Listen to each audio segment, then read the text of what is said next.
Chers amis, je suis à nouveau avec vous en ce jour, très content de vous retrouver et je crois par la grâce de Dieu que nous allons passer, comme d'habitude, un excellent moment. Je tiens à vous féliciter pour tous ceux qui sont abonnés à la chaîne, salutations pour notre temps, et toutes les autres chaînes qui retransmettent ces études. Je vous bénis dans le nom du Seigneur Jésus-Christ. Alors aujourd'hui, nous allons parler de sujet que je vous avais promis concernant Ésaü et Jacob. Ésaü et Jacob, à travers leur naissance, c'est une naissance hors norme, vous êtes d'accord avec moi, et se dessine une typologie du dessein de Dieu. Nous voyons une représentation de l'Église de Dieu, comment Dieu va diriger son Église, du début jusqu'à la fin. Donc ce n'est pas une naissance habituelle, mais Dieu se servira de l'histoire pour dessiner une prophétie. Et c'est ce que nous allons voir. Donc inutile de vous dire que je vous demande toute votre attention. Le premier texte que je vous propose se trouve dans le livre de la Genèse, Genèse le chapitre 25, du verset 19 à 26. Nous lisons: Voici la postérité d'Isaac, fils d'Abraham. Abraham engendra Isaac. Isaac étant âgé de 40 ans, quand il prit pour femme Rebecca, fils de Bethuel, l'araméen de Padan-aram, sœur de Laban, l'araméen. Isaac implora l'Éternel pour sa femme, car elle était stérile, et l'Éternel l'exauça. Rebecca, sa femme, devint enceinte. Les enfants se heurtaient dans son sein, et elle dit: S'il en est ainsi, pourquoi suis-je enceinte? Elle alla consulter l'Éternel, et l'Éternel lui dit: Deux nations sont dans ton ventre, et deux peuples se sépareront au sortir de tes entrailles. Un de ces peuples sera plus fort que l'autre, le plus grand sera assujetti au plus petit.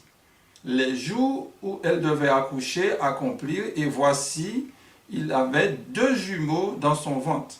Le premier sortit entièrement roux, comme un manteau de poil, et il lui donna le nom d'Ésaü. Ensuite sortit son frère, dont la main tenait le talon d'Ésaü, et on lui donna le nom de Jacob. Isaac était âgé de 60 ans lorsqu'il naquirent. Ses enfants grandirent. Ésaü devint un habile chasseur, un homme des champs, mais Jacob fut un homme tranquille qui resta sous les tentes. Cette histoire-là, vous l'avez déjà compris. Nous avons raconté cette histoire-là à nos enfants. Nous connaissons cette histoire. Mais notez que Rebecca, étant enceinte, on connaît l'angoisse qu'elle avait parce qu'elle voulait faire plaisir à son mari, et puis elle connaissait la prophétie. Elle voulait donner naissance à la postérité d'Abraham. Et Dieu va l'exaucer. Nous savons qu'est-ce qui s'est passé. Dans Genèse 27, le verset 28 à 29, que l'Éternel te donne de la rosée du ciel et de la graisse de la terre, du blé et du vin en abondance, que des peuples te soient soumis et que des nations se prosternent devant toi. Sois le maître de tes frères, et que les fils de ta mère se prosternent devant toi. Maudit soit quiconque te maudira, et béni soit quiconque te bénira.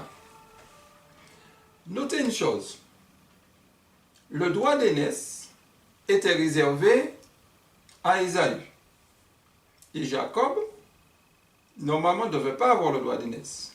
Mais Dieu a promis le droit d'aînesse à qui? À Jacob. Dieu a promis la bénédiction à Jacob. Et nous savons ce que Dieu avait dit à Jacob. Dieu a dit à Jacob: les nations vont se prosterner à tes pieds. C'est ce qu'il a dit. Dans toute la vie de Jacob, ça ne s'est pas accompli. On n'a jamais vu cela. Donc c'est pour nous montrer que c'était une prophétie. À aucun moment, Ésaü a été assujetti à Jacob. Donc ça ne s'est jamais accompli. Donc si ça ne s'est jamais accompli, ce qui prouve encore une fois, mes amis, que c'est une prophétie biblique. Quand Moïse écrivait l'histoire, il écrivait en même temps une prophétie. Il ne le savait pas, mais il écrivait une prophétie. Ok? Donc, Jacob, le nom Jacob veut dire usurpateur. Donc Jacob n'était pas converti. Jacob n'était pas quelqu'un, il aimait Dieu certes, mais il n'était pas converti. Ésaü non plus. Donc on ne peut pas dire que Jacob était meilleur qu'Ésaü. C'était deux pécheurs qui avaient deux traits de caractère différents, même si Jacob était plus sensible à la spiritualité, mais il n'empêche, Jacob n'était pas converti. Et nous connaissons, en créole on dit vous débrouillez à pas pécher, nous connaissons ce que Jacob a fait pour pouvoir avoir le droit d'aînesse. Je vais vous lire une déclaration de Wagoner dans le livre Alliance éternelle. Parce que très souvent nous disons que Jacob du moins Ésaü a vendu son droit d'aînesse pour Jacob et Jacob a eu le droit d'aînesse. Et surtout, ce n'est qu'au moment où Isaac va bénir Jacob, Jacob a usurpé l'identité de son frère et on dit que Jacob a reçu la bénédiction là. Je vais vous lire une déclaration, après on va réagir là-dessus. Alliance éternelle, c'est le chapitre 13, c'est la page 57. Alors, Alliance éternelle, c'est un livre de Wagoner.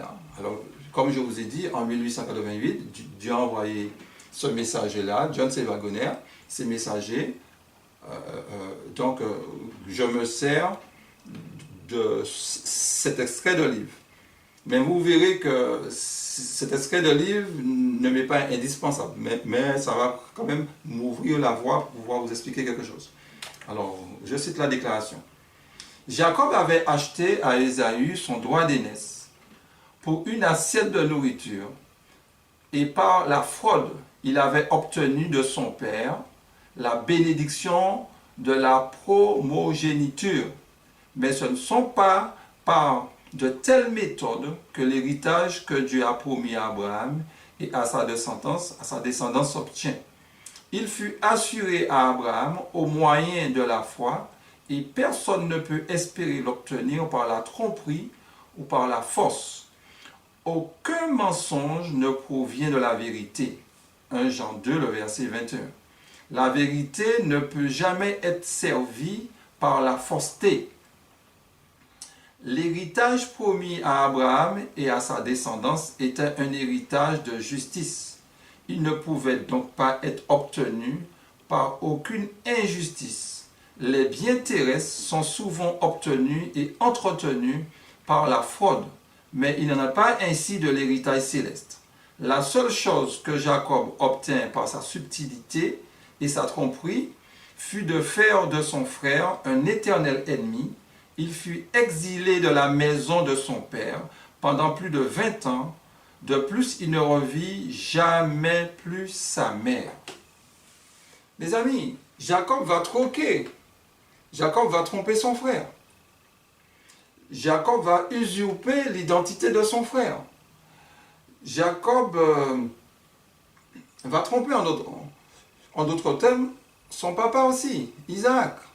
Alors comment vous me dites que Jacob a obtenu la bénédiction quand son père l'a béni? Non. Jacob a fraudé. Est-ce que Isaac en lui-même pouvait bénir? Non. Qui est-ce qui bénit? C'est Dieu qui bénit. Quand un pasteur prie pour un enfant, quand un pasteur prononce la bénédiction dans un mariage ou bien d'autres choses, enfin je dis un pasteur, ça pourrait être vous, puisqu'il n'est pas dit que ça doit être fait systématiquement par un pasteur. C'est Dieu qui bénit, mes amis. Donc Dieu n'entre pas dans les magouilles, mes amis. Le plan de Dieu, la famille de Dieu, va se constituer sans le secours d'aucune main. Dieu ne demande pas à l'homme un coup de main, mes amis. Jacob a fait, comme on dit, comme je vous ai dit, un débrouillard. Mais Dieu n'a pas approuvé ça, mes amis. Dieu n'a pas approuvé ça. C'est vrai, quand on lit les Écritures, Jacob, à aucun moment, on reçoit une remarque, une remontrance de la part de Dieu. D'ailleurs, même après ça, Dieu va le promettre de le bénir. Bon, une autre fois, quand on va aborder le sujet de la détresse de Jacob, on va revenir sur cette histoire, je vais revenir là-dessus, et je vais vous montrer à quel moment que Dieu va interpeller Jacob sur ce qu'il vient de faire là. Mais pour le moment, Dieu ne dit rien à Jacob. De même que quand Abraham avait été vers la servante, quand il s'est marié avec la servante, quand il a conçu l'enfant avec Agar, Dieu n'a pas fait de remarque. Mais après, Dieu va lui parler d'une manière indirecte. Donc c'est pareil. Dieu n'a pas béni, du moins Jacob n'a pas reçu la bénédiction qui était attendue dans la prophétie par Isaac. Non, nous venons de lire que Dieu n'est pas le Dieu de l'injustice. Non, Jacob n'a pas reçu la bénédiction et nous allons voir à quel moment il va recevoir la bénédiction. Mais je mettrai l'accent sur ça une autre fois quand nous allons faire le temps de détresse de Jacob. Hein? Parce qu'il faut que Jacob voit son état, traverse cette détresse-là pour qu'il puisse voir la laideur de son mal. Pour le moment-là, Jacob ne voit pas encore la laideur de son mal. Quand il a trompé son frère, il a fui.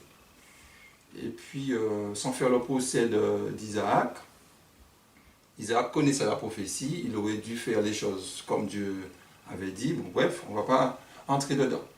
Donc, où se trouve, mes amis, la typologie de cette captivante histoire?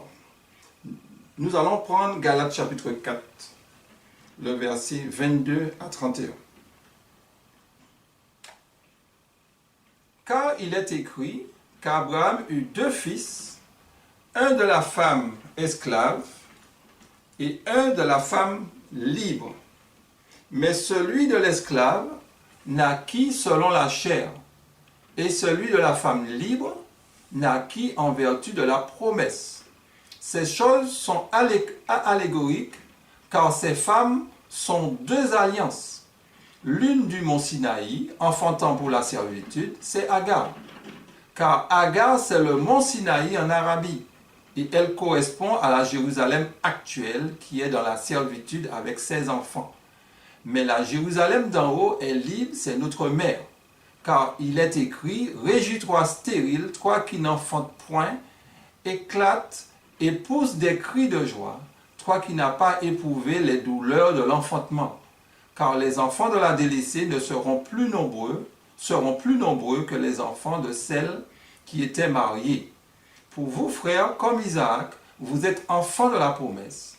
Et de même qu'alors, celui qui est né selon la chair persécutait celui qui est né selon l'esprit, ainsi en est-il maintenant. Mais que dit les Écritures? Chasse l'esclave et son fils, car le fils de l'esclave n'héritera pas avec le fils de la femme libre. C'est pourquoi, frères, nous ne sommes pas enfants de l'esclavage, mais de la femme libre. Nous parlons au départ d'Ésaü et de Jacob, mais pour pouvoir situer l'époque où se réalisera cette prophétie, nous allons remonter au père d'Ésaü et de Jacob. Le père d'Ésaü et de Jacob, vous le savez, c'est Isaac. Isaac, c'est l'enfant de la promesse. Et nous venons de lire Galates. Isaac symbolise le christianisme. Ceux qui ont accepté Jésus. Ceux qui ont accepté Jésus sont des personnes qui sont nées de nouveau. De même que Isaac a été conçu vraiment un miracle, puisque 25 ans après la promesse, Isaac fut conçu. Hein? Donc c'est pour montrer que c'était vraiment par la foi. Comme je vous ai dit, la famille de Dieu sera faite toujours sans le secours d'aucune main. Abraham ne s'appuyait pas sur sa force, Sarah ne s'est pas appuyée sur sa force, mais scientifiquement parlant, Sarah ne pouvait pas enfanter. Donc Dieu s'est servi, n'est-ce pas, de Sarah pour pouvoir donner un enfant un enfant, imaginez une grande personne, une mamie qui enfante. Donc, Sarah a enfanté, c'était une naissance miraculeuse. Donc, cet enfant-là représente le christianisme, ceux qui ont accepté Jésus, ceux qui marchent selon l'esprit. Mais Abraham avait son premier enfant, Ismaël, qui est né d'une autre femme. Mais cette femme était esclave. Cette femme-là, comme dit l'apôtre Paul, cette femme-là représente le judaïsme. Le judaïsme qui a rejeté Jésus. Et Paul dit que ce judaïsme-là, Jérusalem, qui avait comme religion le judaïsme, se trouve à l'époque dans la servitude. Donc, l'Église de l'Ancien Testament est symbolisée par Isaac, non pas Isaac, par Ismaël et Agar.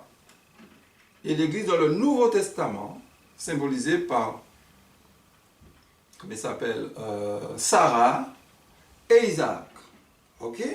C'est vrai, vous allez me dire que quand Paul parlait, il avait un autre objectif. Et vous aurez raison. Je ne vais pas développer ça. C'est vrai. On peut, si on lit le chapitre 5, on peut être dans l'église chrétienne et être dans la servitude. Ce n'est pas seulement appartenir à une église, mais c'est plus spirituel que cela. Mais on ne va pas aborder cet aspect-là, parce que dans Galates 5, Paul fait ressortir cela.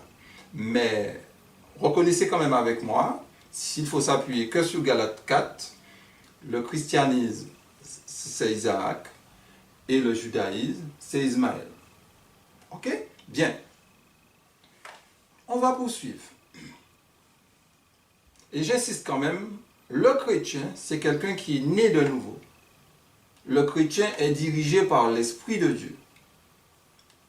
Il ne faut pas qu'on oublie ça. Le fait d'appartenir à une église ne fait pas de nous un chrétien. Le fait d'appartenir à la dernière église ne fait pas de nous un sauvé. Il faut qu'on soit comme Isaac, né de nouveau. Et quand on est né de nouveau, c'est le résultat du salut. Ce n'est pas ça qui nous scelle, mais quelqu'un qui est né de nouveau prouve qu'il est sauvé. Parce que c'est le fruit. Ok? Donc, on poursuit. Qu'est-ce qui s'est passé avec l'église chrétienne? Qu'est-ce qui s'est passé avec Isaac?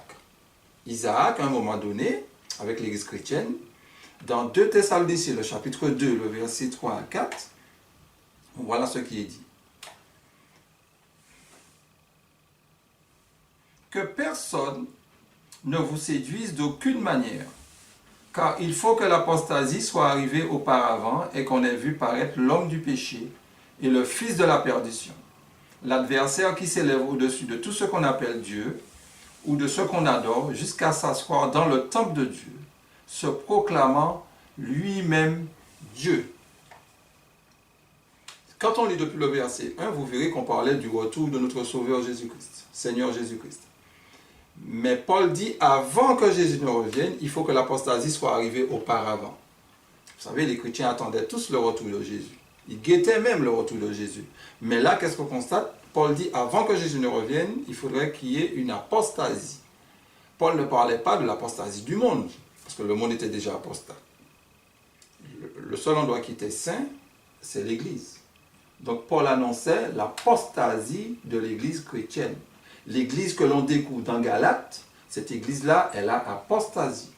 Elle est devenue, d'ailleurs, on parle maintenant de l'homme de péché. L'homme du péché va prendre possession de cette Église-là. Alors, cet homme-là a toutes les caractéristiques de Satan. Toutes les caractéristiques de Satan. Mais ce n'est pas Satan, c'est parce qu'il est appelé le fils de la perdition. Le fils de la perdition, qui est cet homme? Dans le livre de la tragédie des siècles, la page 482 à 483, nous allons voir qui est cet homme. Nous allons identifier cet homme.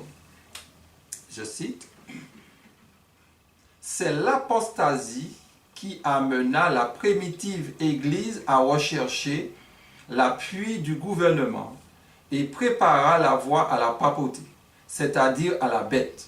Saint Paul l'avait dit, il faut que l'apostasie soit arrivée auparavant et qu'on ait vu paraître l'homme du péché Ainsi, l'apostasie de l'Église préparera la voie à l'image de la bête.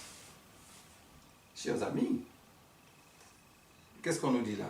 L'homme du péché, c'est qui? C'est la papauté. Ok? La papauté. La papauté a usurpé les choses. La papauté a récupéré le christianisme. Des politiciens, n'est-ce pas, se sont habillés en hommes religieux. Et nous connaissons l'histoire. Il y a un livre que je vous invite à lire qui est très très très bien, La tragédie des siècles. Lisez ce livre. C'est un livre qui ne traite pas, qui ne parle pas d'une église particulièrement. C'est un livre que, quelle que soit la profession, on peut lire ce livre. Renseignez-vous, trouvez ce livre, La tragédie des siècles. Hein? Donc, la papauté, Satan s'est servi de la papauté. De même que Jésus a un fils, Satan aussi a un fils. Jésus donne la vie. Jésus, c'est la vie. Mais le fils du diable donne la mort. Il est appelé le fils de la perdition. Des milliards et des milliards de personnes vont perdre leur vie à cause de ce fils. C'est pour cela que je dis au département religieux de l'Église de ne pas donner la main au fils de la perdition. N'allez pas combiner avec le fils de la perdition. Nous n'avons rien à voir avec le fils de la perdition. Parce que nous connaissons la prophétie. Nous connaissons la prophétie. Nous disons aux gens de sortir et quand ils sortent, on les dit on retourne. Non, nous n'avons pas à flirter avec ces gens. Nous n'avons pas à flirter avec le fils de la perdition, mes amis. Il faut que les choses soient claires. Je parle de l'institution, je ne parle pas des membres. Les membres, ce sont des âmes à sauver, on doit fraterniser avec eux. Non seulement le fils de la perdition, on parle de toutes les églises qui nous entourent, on doit fraterniser, on doit prier avec eux, on doit les visiter, il n'y a aucun problème. Mais on ne doit pas faire des messes avec ces gens-là. Alors je poursuis pour ne pas m'étendre. Revenons maintenant sur Ésaü et Jacob.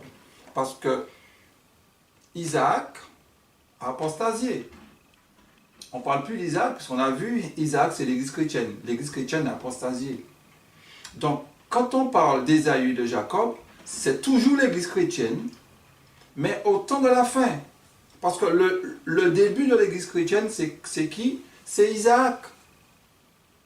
Je répète, le début de l'église chrétienne, c'est Isaac. Donc, on ne peut pas mettre Ésaü et Jacob dans l'église chrétienne. Non.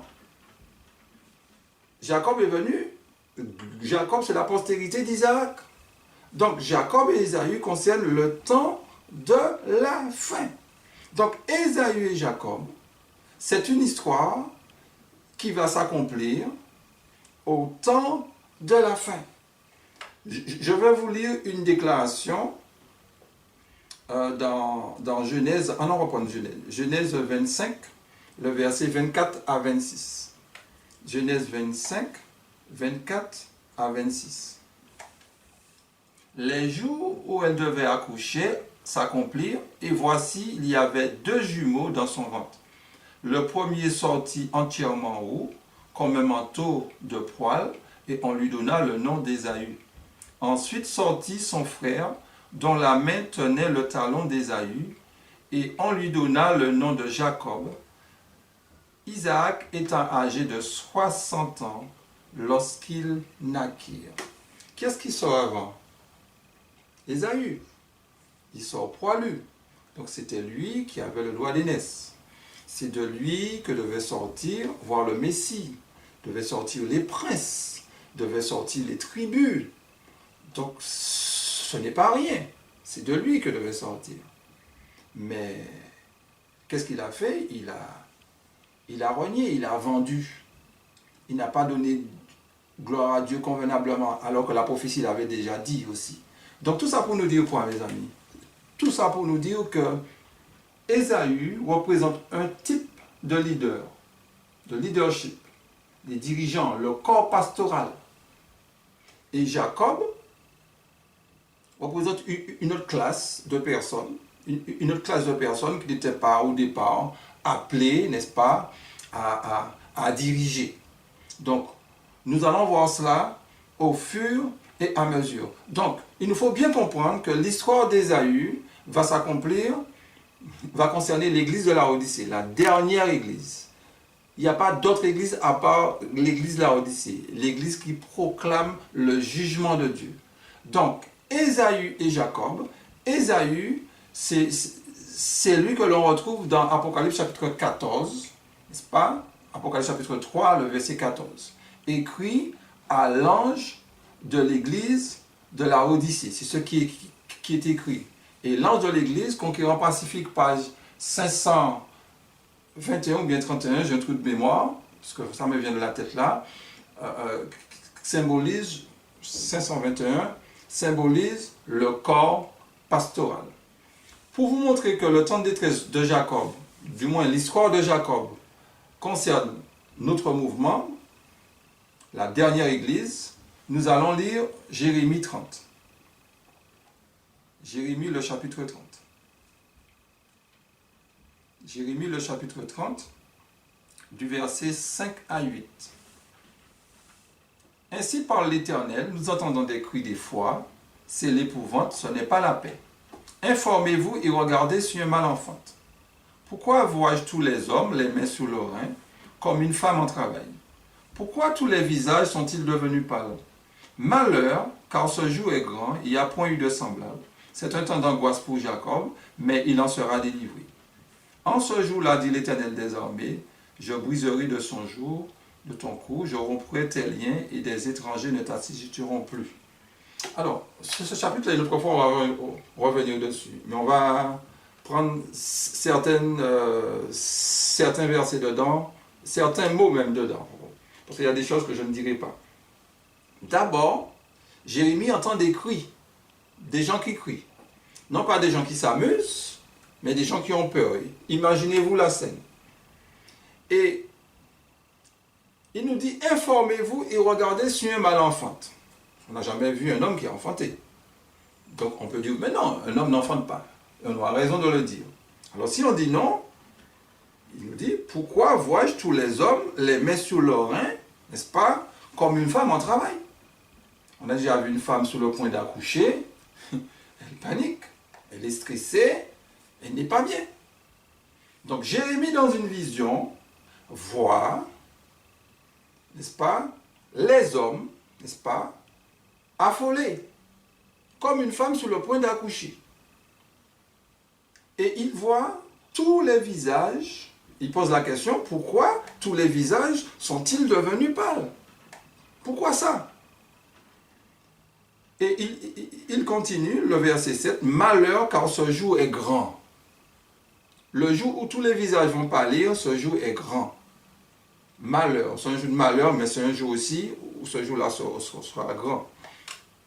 Il n'y a point eu de semblable. De même qu'on n'a jamais vu un homme enfanter, ce jour qui est devant nous, il n'y a point eu de semblable. Il n'y a pas d'antécédent. C'est quoi? C'est un temps d'angoisse pour Jacob, mais il en sera délivré. Ce n'est pas encore l'objet de notre étude. C'est pour ça que je vous dis que je l'ai pris, c'est simplement pour faire ressortir le nom de Jacob dedans. C'est pour nous montrer que c'est dans le futur. Et notez que c'est un groupe de personnes qui va s'appeler Jacob. Donc ce n'est pas le fils d'Isaac qui va revenir au temps de la fin. C'est un groupe de personnes qui va s'appeler Jacob. Et je répète, ce n'est pas une personne qui va s'appeler Jacob, c'est pas symbolique dans le sens que certaines personnes peuvent faire croire, mais Jacob, c'est un groupe de personnes qui va traverser une expérience, un temps de détresse. Ok? Mais il est dit, c'est un temps de détresse pour Jacob. Ce temps-là sera au bénéfice de Jacob. Jacob ne doit pas avoir peur de ce temps-là. Ce temps-là, qu'il veuille ou qu'il ne veuille pas, va arriver. Mais Dieu demande aux Jacobites de ne pas avoir peur. Une autre fois, on va parler de ça. Parce qu'il y a une promesse qu'il a dit, mais il en sera délivré. Dieu fait à Jacob la promesse. De même que Jacob a été délivré dans le passé, Jacob sera aussi délivré dans le futur. Donc c'est pour nous montrer, alors j'ai simplement pris ce texte pour vous montrer que Jacob ne concerne pas le début du christianisme, mais la fin du christianisme. C'est simplement ça. Le début du christianisme, c'est Isaac. Retenons cela. Alors, qui est Jacob. Et qui est Ésaü? On a vu Ésaü, Apocalypse le chapitre 3, le verset 14 que j'ai donné de tête. Écrit à l'ange de l'église de Laodicée, voici ce que dit l'Amen, le témoin fidèle et véritable, le commencement de la création de Dieu. Il nous faut comprendre quelque chose. Là, nous sommes dans les 7 églises. Il y a Jésus qui marche au milieu de 7 églises. Le verset 1 d'Apocalypse 1, le verset 20, c'est pour savoir de quoi on parle.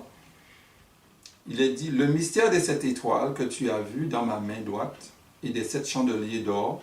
Les 7 étoiles sont des anges des 7 églises. Et les 7 chandeliers sont 7 églises.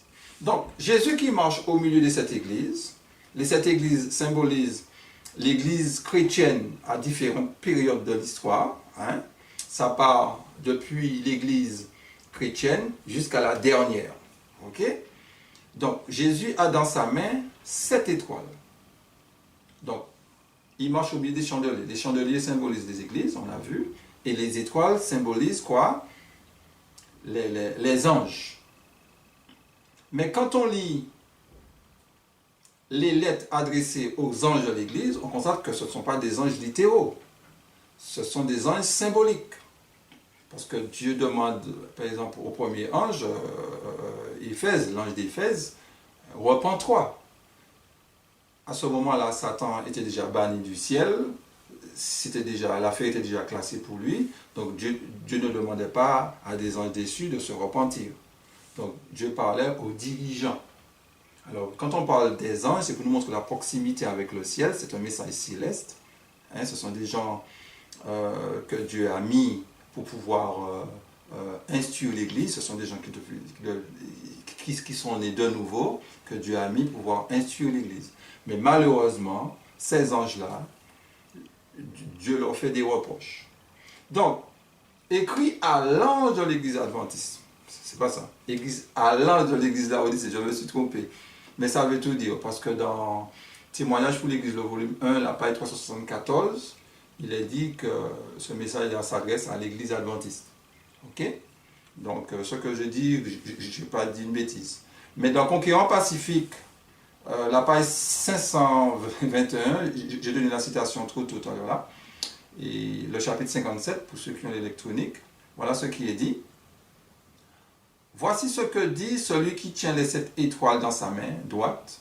Ces paroles s'adressent aux pasteurs, à ceux qui sont chargés par Dieu de lourdes responsabilités. Donc, Ésaü, mes amis, c'est la classe dirigeante. Mais la classe dirigeante, à un moment donné, va vendre son droit d'aînesse. Une autre fois, on va revenir sur cela. Elle va vendre son droit d'aînesse. Il suffit de regarder la classe dirigeante. Et quand je dis ça, je ne cherche pas la petite bête, mes amis. C'est visible. C'est tout à fait visible. Et quand je dis ça, je ne m'estime pas meilleur que la classe dirigeante. Mais c'est tout à fait visible, mes amis. C'est tout à fait visible. Ok? De voir comment nous avons rejeté le message. Hein? Au lieu de mettre l'accent sur le jugement des vivants, on sanctionne ceux qui parlent de prophétie. On sanctionne ceux qui éclairent le peuple. Et j'ai même entendu récemment le pasteur qui fustigeait tous ceux qui condamnent l'écuménisme. Et là, je me suis pincé pour savoir si je rêvais. Non, mes amis, il faut qu'on ouvre les yeux. Et dans Événements des derniers jours, c'est un passage que je vous lis très souvent. Je veux que vous puissiez vous familiariser avec ces textes, mes amis. C'est volontairement que j'en fais. Événements des derniers jours, les paragraphes 50. Alors, vous allez lire 51, 52, 53, mais moi, je vais lire 52, 53. Voilà plusieurs années, je ne considère plus la conférence générale comme la voix de Dieu. Le temps où nous considérions ces hommes de la conférence générale comme se tenant à un endroit sacré pour être la voix de Dieu pour le peuple est révolu. Ce temps-là est révolu, mes amis. C'est pour cela que les dirigeants d'église ne peuvent pas s'approprier le nom d'adventiste du 7e jour. Ce nom-là appartient à Dieu. Ce nom-là n'appartient pas à quiconque, mes amis. Ce nom-là appartient à ceux qui ont compris hein, le sanctuaire. Ceux qui ont compris, il y a le jugement des morts, le jugement des vivants. Et l'Église, ce qu'elle doit être au courant maintenant, mes amis, c'est le jugement des morts, mes amis, le jugement des vivants, où Dieu va purifier son Église, et puis de cette Église-là, il va se glorifier avant son retour. Alors, on va essayer d'amorcer notre conclusion, mais j'aimerais que vous puissiez prendre un livre que vous connaissez très bien, je vous taquine, le livre d'Abdias. Ok? Abdias. Le verset 8 et le verset 10. C'est le plus petit livre de l'Ancien Testament. Il n'y a, je crois, qu'un chapitre, le verset 8 à 10. Une autre fois, s'il le faut, on va faire tout le livre. Et vous verrez ce livre-là, au fait, c'est une prophétie sur Édom. Et rappelez-vous, Ésaü, les Édomites viennent d'Ésaü. Donc, ce livre-là n'est pas historique. On fera sur le faut tout le livre et je vais vous montrer que ce livre-là n'a rien à voir avec l'histoire. Et même si les Édomites ont existé, et ce sont les Arabes de maintenant, on verra que c'est plus profond que ça. Alors, on va se contenter, on va lire 8 à 10 et on va lire aussi le verset 18 du même livre. Alors, je lis. N'est-ce pas en ce jour, dit l'Éternel, où je ferai disparaître d'Édom les sages, de la montagne d'Ésaü l'intelligence? Bon, j'ai mal lu, hein, vous avez compris. Tes guerriers ottomans seront dans l'épouvante, ou tément, car tous ceux de la montagne d'Ésaü périront dans le carnage. À cause de ta violence contre ton frère Jacob, tu seras couvert de honte et tu seras exterminé pour toujours. Excusez-moi, je manquais de concentration. Excusez-moi. Alors, qu'est-ce que Dieu nous dit? Tous les sages qui se trouvent en Édom vont disparaître. Toutes ces personnes-là vont partir dans un carnage. Ésaü, hein, car tous ceux de la montagne d'Ésaü périront. Donc, Dieu annonce la mort d'Ésaü. Tous ceux de la montagne d'Ésaü, à cause de ta violence contre ton frère Jacob. Et on verra quand on fera le temps de détresse de Jacob, que Ésaü va exercer de la violence envers Jacob. Dieu sait ce qu'il dit. Prenez l'histoire d'Ésaü de Jacob. Ésaü a voulu tuer son frère, c'est vrai, c'était ses intentions. Mais quand Ésaü a vu Jacob, à aucun moment il a attaqué Jacob. Il avait déjà des bonnes dispositions, il s'est réconcilié. Mais dans cette histoire-là, Ésaü ne se réconcilie pas avec Jacob. L'histoire, Ésaü se réconcilie avec Jacob. Mais dans la prophétie, Ésaü ne se réconcilie pas avec Jacob. Ok? Jacob, je répète, c'est la classe dirigeante. Et Ésaü, c'est les laïcs. On verra ça plus tard. Donc, le verset 18 du même livre, c'est là que je vous dis que c'est une prophétie. La maison de Jacob sera un feu et la maison de Joseph une flamme. Mais la maison d'Ésaü sera du chaume qu'elles allumeront et consumeront. Et il ne restera rien de la maison d'Ésaü, car l'Éternel a parlé. Vous avez entendu ça? Il ne restera quoi? Rien de la maison d'Ésaü. Et pour terminer, nous allons lire Malachie 1. Dernièrement, je vous ai présenté l'étude concernant Malachie. Je vais revenir là-dessus. Je peux insister dessus, mais je vais revenir dessus pour recentrer le débat. Malachie 1, le verset 1 à 3. Oracle parole de l'Éternel à Israël par Malachie. Je vous ai aimé, dit l'Éternel, et vous dites, en quoi nous as-tu aimé? Ésaü n'est-il pas frère de Jacob? Dit l'Éternel. Cependant, j'ai aimé Jacob, et j'ai eu de la haine pour Ésaü. J'ai fait de ces montagnes une solitude. J'ai livré ton héritage aux chacals du désert. Le livre de Malachie nous présente les deux enfants d'Isaac, Ésaü et Jacob. Et quand Malachie écrit, Ésaü et Jacob n'existaient plus. Donc ça n'a pas concerné l'époque de Malachie, ça n'a pas concerné le début du christianisme. Donc c'est une prophétie biblique. Ok? C'est une prophétie biblique. Quand vous allez lire le chapitre 1, le chapitre 2, c'est un livre qui est adressé aux sacrificateurs. C'est un livre qui est adressé à Ésaü. Dieu demande à Ésaü de se repentir, de cesser de présenter des offrandes, des animaux, infirmes, etc. Les animaux sont symboliques, vous avez compris.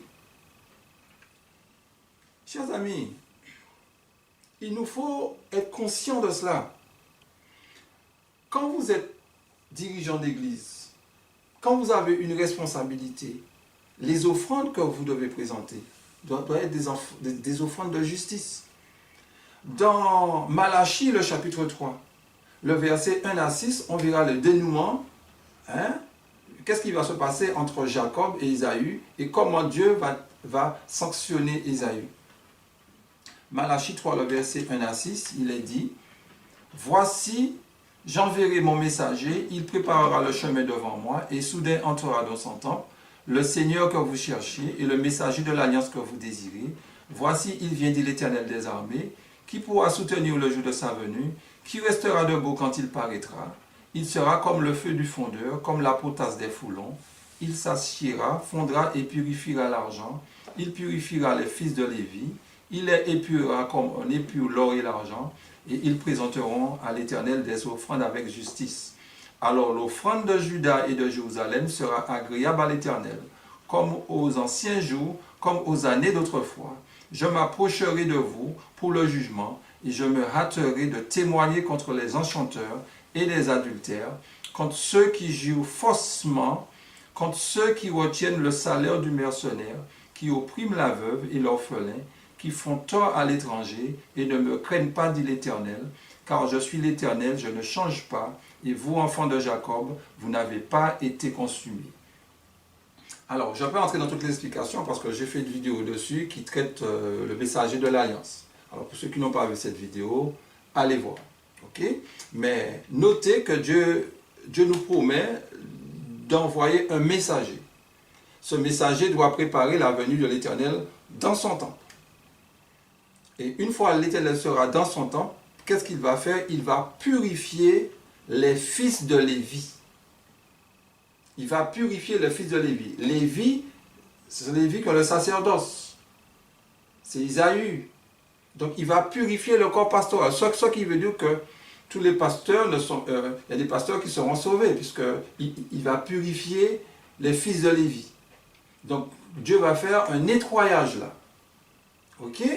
Et puis Dieu va associer tous ceux qui vont rester debout, parce qu'on dit qui restera debout quand il paraîtra. Ça fait allusion au jugement investigatif, mes amis. Ça fait allusion au jugement investigatif. Alors je peux répéter, je peux reprendre tout ce que j'ai dit. Mais au fait, ça traite en particulier du jugement des vivants. Pourquoi le jugement des vivants? Parce que, notez, la fin du verset 3, il y a des personnes qui vont présenter des offrandes avec justice. Les morts n'offrent pas d'offrande, mes amis. N'offrent pas d'offrande. Donc je peux revenir sur ça.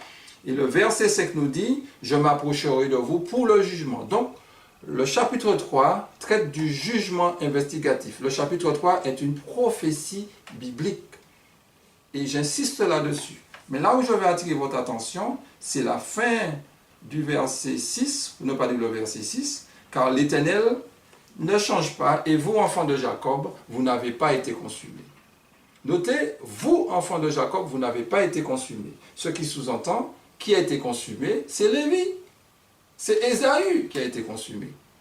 C'est pour cela que le temps de détresse de Jacob, c'est pour Jacob. On ne dit pas le temps de détresse contre Jacob, pour Jacob. Ce n'est pas le temps de détresse d'Ésaü, c'est le temps de détresse pour Jacob. Ésaü aura un temps de détresse aussi. Le temps de détresse, c'est ce que nous venons de lire dans Malachie, où l'Éternel va juger, c'est la purification de l'Église. Voilà la détresse d'Ésaü. Mais la détresse de Jacob, ça sera en amont, ça sera une période de temps qui sera difficile, mes amis. Qui sera difficile.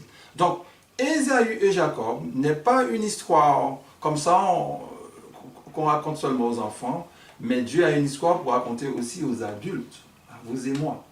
Un dernier texte qui sortira dans la revue que vous voyez là, sous vos yeux, revue dans les le 21 septembre 1905. Écoutez ce qu'elle dit. Je prendrai des hommes illettrés, cachés à la vue de tous, dit l'Éternel, et je les remplirai de mon esprit, afin qu'ils apportent mes desseins dans l'œuvre du salut des âmes. Le dernier message de grâce sera donné par un peuple qui m'aime et qui a ma crainte. Ça n'a pas besoin de commentaire. Jacob n'était pas formé pour le job, il n'était pas formé pour ça. Il n'avait pas les capacités, il n'avait pas... Non. Mais Dieu avait vu que Jacob l'aimait. Il n'était pas converti, parce que Jacob veut dire, comme vous savez, trompeur, usurpateur, etc. Donc Jacob n'était pas un modèle. Mais Dieu permettra à Jacob de traverser un temps, et ce temps-là convertira Jacob. Dieu se servira du moins de ce temps pour pouvoir se rapprocher de Jacob, pour pouvoir changer le cœur de Jacob. Et de Jacob, d'usurpateur, son nom sera changé en Israël. Israël veut dire vainqueur. Ok? Vainqueur. Et je vous avais dit ce dernier texte, pardonnez-moi, ça sera vraiment le dernier.